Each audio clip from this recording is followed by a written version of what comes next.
मुझे बहुत थोड़े वक्त के लिए पुणे में रुकना था, तो मैंने कहा मैं कार्यकर्ताओं से बातचीत और संवाद करके फिर दिल्ली के लिए रवाना हो जाऊंगा। 2-3 मुद्दों पे आप लोगों से बात करना बहुत आवश्यक है।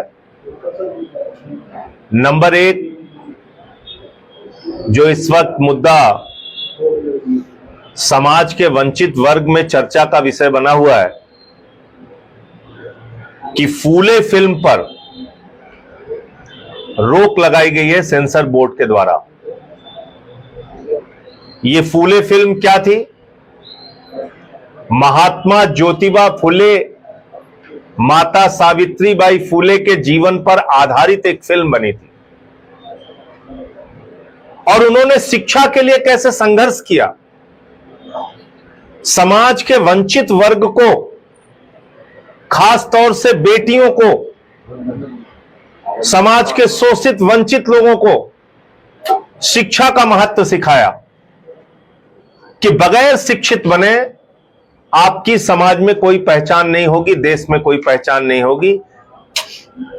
इस बात का विश्वास अगर किसी ने सबसे पहले दिलवाने का काम किया तो माता सावित्रीबाई फुले और ज्योतिबा फुले जी ने किया, और उनके जीवन पर आधारित एक फिल्म बनी। उस पर मोदी जी की सरकार रोक लगा देती है। इस देश में केरला स्टोरी बन सकती है, कश्मीर फाइल्स बन सकती है, नफरत फैलाने के लिए तमाम फिल्में बन सकती हैं। ऐसी भी फिल्म एक बनी जिसके लिए डायरेक्टर ने खुद माफी मांगी कि हां, हमने इतिहास के तथ्यों से छेड़छाड़ की। और फूले जी के जीवन पर आधारित फिल्म नहीं बन सकती, उस पर आप रोक लगाएंगे। तो आम आदमी पार्टी इस बात का विरोध करती है और हम मोदी सरकार से मांग करते हैं कि बिना किसी कट के जैसी वो फिल्म बनी है उसी तरह से उस फिल्म को प्रकाशित किया जाए। उस फिल्म के डायरेक्टर भी ब्राह्मण हैं और उन्होंने खुद कहा है कि हमने सारे तथ्यों को दिखाया। जो सामाजिक भेदभाव ज्योतिबा फुले जी को और सावित्रीबाई फुले जी को उस वक्त झेलना पड़ा, उसको भी हमने फिल्म में प्रदर्शित किया है और दिखाया है, और जो ब्राह्मणों ने उनकी मदद की उसको भी हमने दिखाया है। लेकिन क्या यह सच नहीं है कि इस देश के वंचित वर्ग के साथ, शोषितों के साथ, दलितों के साथ भेदभाव होता है?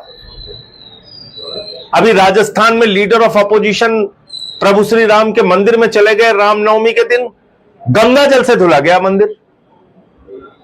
आजादी के 75-77 साल के बाद यह दिन देखना पड़ रहा है हमें। तो इसलिए एक विषय तो यह था कि जिससे आम आदमी पार्टी और हम सारे लोग पूरी तरह से असहमत हैं, क्षुब्ध है, मन दुखी है कि इस तरह की फिल्मों पर रोक लगाने का काम मोदी जी की सरकार ने किया है। अनकट, बिना किसी काट पीट के फिल्म प्रदर्शित होनी चाहिए, और 25 अप्रैल से संभवतः उसको कहा है दोबारा चालू करने के लिए, तो उसमें कोई फिल्म के अंदर काट पीट नहीं होनी चाहिए। आम आदमी पार्टी पूरे देश के अंदर अपने संगठन के विस्तार में लगी हुई है। दिल्ली के चुनाव के परिणाम 43% वोट मिलने के बावजूद हमारे विपरीत आए, और जो भी परिणाम आए हम उसको स्वीकार करते हैं। लेकिन 2 महीने में भारतीय जनता पार्टी ने दिल्ली की जो हालत की है, यह बीजेपी की असलियत को बताती है। और यही मैं इस देश के लोगों से कहना चाहता हूं, बीजेपी को जहां चुनोगे, ना आपको बिजली मिलने वाली है, ना आपको शिक्षा मिलने वाली है, ना आपको रोजगार मिलने वाला है, ना आपको मोहल्ला क्लिनिक मिलने वाला है, ना आपको फ्री बिजली मिलने वाली है। आपको सिर्फ और सिर्फ दंगे, फसाद, लड़ाई और झगड़े मिल सकते हैं, जो हम महाराष्ट्र में भी देख रहे हैं। प्रभु श्री राम की रामनवमी के दिन प्रभु श्री राम, मर्यादा पुरुषोत्तम भगवान श्री राम, उनके रामनवमी के दिन जुलूस निकल रहा है मुंबई में, और उसमें मां की गाली साउंड से बजाई जा रही है। यह फडणवीस जी को दिखाई नहीं पड़ रहा है? आप समाज का, महाराष्ट्र का माहौल बिगाड़ना चाहते हैं। आप महाराष्ट्र को नफरत की आग में झोंकना चाहते हैं, यहां के अमन और चैन को बिगाड़ना चाहते हैं। अरे, महाराष्ट्र की पहचान पूरी दुनिया में सामाजिक सुधारों के लिए रहा है।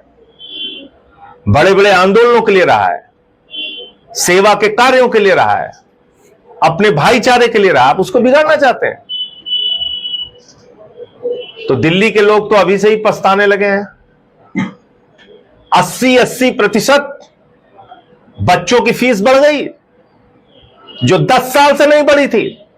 यह है आम आदमी पार्टी और भारतीय जनता पार्टी के बीच का भेद। जहां हम रहेंगे, जनता की सेवा करेंगे, बच्चों की फीस नहीं बढ़ने देंगे, उनके लिए अच्छे स्कूल बनाएंगे, मोहल्ला क्लिनिक बनाएंगे, बिजली फ्री देंगे, पानी फ्री देंगे, शिक्षा फ्री देंगे। जहां बीजेपी रहेगी वहां गुंडागर्दी मिलेगी, वहां नफरत मिलेगी, वहां हिंसा मिलेगी। उनके लिए स्कूल और अस्पताल और बिजली और पानी का महत्व नहीं। तो इसलिए आज की इस बैठक में मैंने कुछ सुझाव अपने साथियों को दिए कि महाराष्ट्र के अंदर भी हम लोगों को कुछ सामाजिक कार्यक्रम, रचनात्मक कार्यक्रम चलाने चाहिए, सेवा के कार्यक्रम, श्रमदान का हुआ, वृक्षारोपण का हुआ, कुछ इस तरीके के कार्यक्रम, और एक ना एक संघर्ष का कार्यक्रम कोई ना कोई हमारे साथियों को चलाना चाहिए, जो महाराष्ट्र के मुद्दों को लेके हो, स्थानीय मुद्दों को लेके हो, जिलों के मुद्दे के लेके हो। इसके अलावा अंतिम बात मैं अभी करके अपनी बात खत्म करूंगा, फिर आपके जो प्रश्न हो। अभी पूरे देश के अंदर वक्फ बिल को लेके माहौल खराब करने की कोशिश की जा रही है। मैं वक्फ बिल की जेपीसी का मेंबर रहा और मैंने पार्लियामेंट में भी कई चीजें बोली हैं। ये वक्फ बिल भारतीय जनता पार्टी का फ्रॉड है देश के साथ। इन्वर्टेड कामा मैं कह रहा हूं, वक्फ बिल भारतीय जनता पार्टी का इस देश की जनता के साथ फ्रॉड है। कैसा फ्रॉड है? जमीन कब्जा करने का फ्रॉड। आज वक्फ की जमीनें कब्जा कर रहे हैं ये वो लोग हैं जिन्होंने 300 से ज्यादा मंदिरें तोड़वाया कश्मीर के अंदर, काशी के अंदर 300 से ज्यादा मंदिर तोड़वाए। और मुक्तेश्वरानंद जी थाने में पहुंचे थे जब थाने के अंदर शिवलिंग पड़े हुए थे तोड़ तोड़ के। वाराणसी के लोगों से जाके पता कर लीजिए, काशी के लोगों से।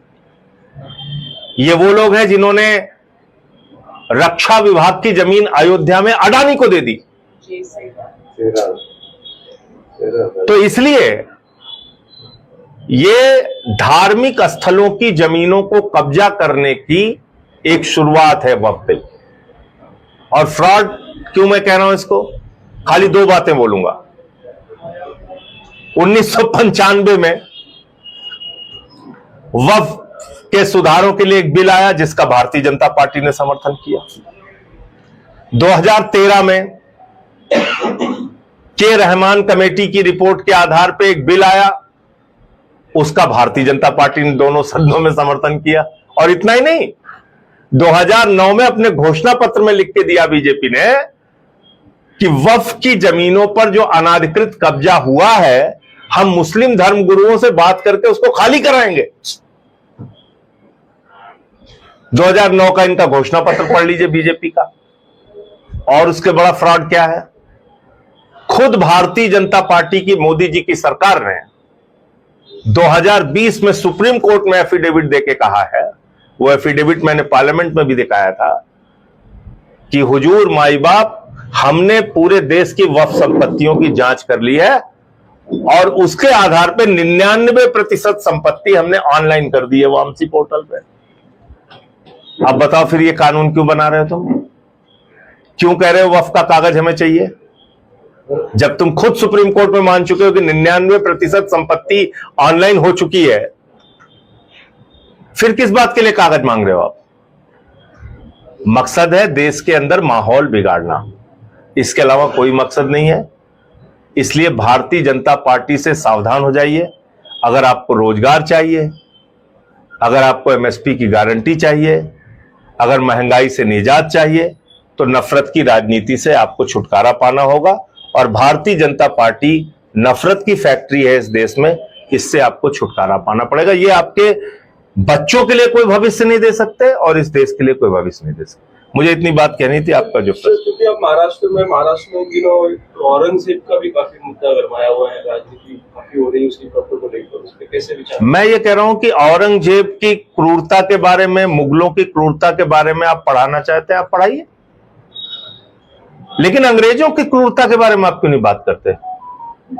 जिन अंग्रेजों ने जलियांवाला बाग कांड को अंजाम दिया, जिन अंग्रेजों ने शहीद आजम भगत सिंह, शहीद सुखदेव, शहीद राजगुरु, शहीद अशफाक उल्लाह, शहीद रोशन सिंह, शहीद राजेंद्र लहड़ी, शहीद खुदीराम बोस, कितने नाम गिनाऊं आपको, जिन्होंने हमारे क्रांतिकारियों को फांसी के फंदे पे लटका दिया, उनके क्रूरता के बारे में आप बात क्यों नहीं करते? क्योंकि जब आप उसकी बात करेंगे तो फिर आरएसएस की भूमिका की बात करनी पड़ेगी।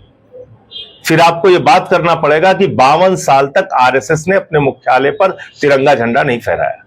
फिर आपको बात करना पड़ेगा कि आजादी के आंदोलन में 1942 के अंदर श्यामा प्रसाद मुखर्जी ने अंग्रेज गवर्नर को चिट्ठी लिख के दिया था कि इस आंदोलन को खत्म कर देना चाहिए, इसको कुचल देना चाहिए। ये इनका इतिहास है। इन्होंने 42 के आंदोलन में अंग्रेजों का साथ दिया था, इसलिए अंग्रेजों की क्रूरता के बारे में भी आप पढ़ाइए ना, जिससे आपका भी इतिहास देश के लोग जान सकें कि आपने आजादी के आंदोलन में आपके पुरखों ने देश के साथ गद्दारी की है। हमारे पोस्टर तो आप लगा रहे हैं गद्दार के, हमारे भी लगे पोस्टर गद्दार के, लेकिन आपने, आपके पुरखों ने इस देश के साथ क्या गद्दारी की वो भी तो देश को जानना चाहिए। तो पढ़ाइए आप। वक्त में वापस लेकर आता हूँ। वेस्ट बंगाल में ममता जी का बयान है कि वो इम्प्लीमेंट नहीं करेंगे उस कानून को, और हिंसक आंदोलन हो रहे हैं वहां पर। देखिए, किसी भी हिंसा का आम आदमी पार्टी समर्थन नहीं करती, और मैं जिम्मेदारी से इस बात को कहना चाहता हूं, वहां की सरकार सक्षम है और वो हर कोशिश कर रही है वहां की हिंसा को रोकने के लिए। इसलिए उसका राजनीतिकरण किए बगैर ममता जी पे भरोसा करना चाहिए। वो कई चुनाव वहां जीत के आई हैं, जनता का समर्थन लेके आई हैं, तो वहां स्थितियों को नियंत्रित कर पाएंगी, जल्द से जल्द कर पाएंगी। और लोगों से मेरी हाथ जोड़ के अपील है कि आप किसी भी गलतफहमी में, किसी भी अफवाह में, किसी भी झगड़े लड़ाई के अंदर मत फंसिए। जब अमन और चैन रहेगा तभी हम और आप सुरक्षित रह पाएंगे और हमारे बच्चे, हमारा भविष्य सुरक्षित रह पाएंगे। लागू नहीं होने देंगे। देखिए, लैंड इश्यू जो है वो राज्य का विषय है, तो राज्य सरकार को अपने अधिकार हैं उसमें। अगर जमीन का मुद्दा कहीं इन्वॉल्व होता है तो उसमें राज्य सरकार के भी अपने अधिकार हैं, तो उसके आधार पर उन्होंने बात कही। हम अभी इसके बारे में राज्य सरकार की क्या भूमिका हो सकती है वो देखेंगे। अभी सुप्रीम कोर्ट में ये मामला गया है, सुप्रीम कोर्ट के अंदर निर्णय आने दीजिए। मुझे लगता है कि क्योंकि ये पूरी तरीके से एक गैर संवैधानिक बिल है। देखिए, कोई भारतीय जनता पार्टी ने हमें धार्मिक आजादी नहीं दी है, ये जान लीजिए। बाबा साहब डॉक्टर भीमराव अंबेडकर जी के द्वारा लिखे गए संविधान ने इस देश में अलग अलग धर्म के मानने वाले लोगों को धार्मिक आजादी दी है। उस संविधान में लिखा हुआ है, धारा 25 और 26 पढ़ लीजिए, कि अपनी अपनी धार्मिक मान्यताओं के हिसाब से हर धर्म के मानने वाले व्यक्ति को अब उपासना, पूजा, अर्चना, इबादत, प्रेयर करने की आजादी होगी और अपनी धार्मिक संपत्तियों के प्रबंधन की आजादी होगी। तो जो अधिकार हमारे संविधान ने हमें दिया है वो आप हमें कैसे छीन सकते हैं? अगर ममता बनर्जी का ये बयान है तो इसके पीछे का उनका अपना तर्क भी होगा, उनसे जानिए। ये बिल जो है अपने आप में संविधान की धारा 25 और 26 के बिल्कुल खिलाफ। तो मुझे लगता है न्यायालय भी, सुप्रीम कोर्ट भी इस मामले में अपना निर्णय देगा। सर, अगर आखिरी सवाल होगा महाराष्ट्र से। आपने बैठक वगैरह भी की आज महाराष्ट्र में, स्थानीय निकाय चुनाव को लेकर क्या आपकी रणनीति रहेगी, आप कर रहे हैं? वो हमारे पार्टी के जो यहाँ के प्रभारी है महाराष्ट्र के और राज्य के हमारे जो पदाधिकारी हैं वो मिल बैठ के इसके बारे में तय करेंगे। क्योंकि जो